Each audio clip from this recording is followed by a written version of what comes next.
So now you've spent some time with the code and you can find your way around it, we're going to talk about how to use it in a live application with a band. So there's a couple of things to consider. Firstly, what might sound really good when you're playing on your own may not work with the rest of the band. And the reason being, you might basically get in the way of other members of the band's frequencies.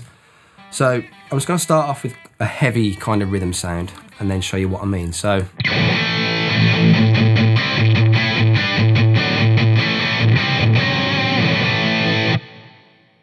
even though that sounds great for me sat here, the first thing I'm going to think about is the bass. There's probably more bass there than a guitar player is going to need. So I'm going to roll that back a little bit, again, so I don't get in the way of the bass player.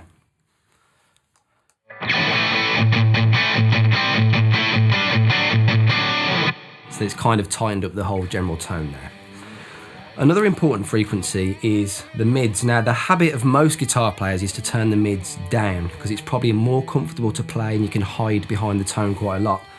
But middle or mid frequencies is actually the most important frequency to the guitar because that's where we sit. So I'm just going to show you that turned all the way up now.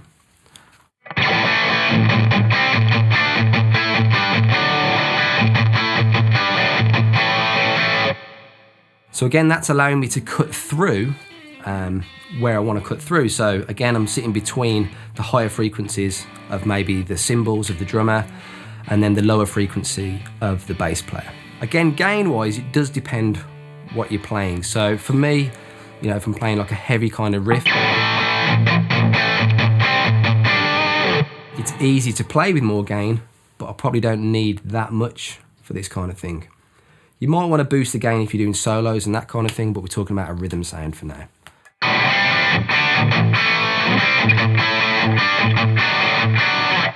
So again, you can actually hear the individual notes now.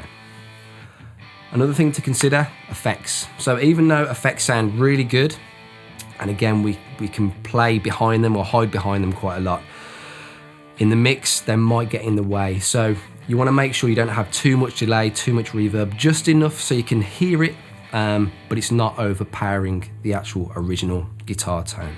Another thing that's going to really help you out live is using the foot switch. And what this will allow you to do is actually change your sounds with your feet so you don't have to stop playing and use your hands. There's a two-way foot switch, which allows you to scroll up and down the presets. And there's also a four-way foot switch, which is fully programmable. So what that allows you to do is change presets, tune your guitar, all that kind of stuff, and even control the effects.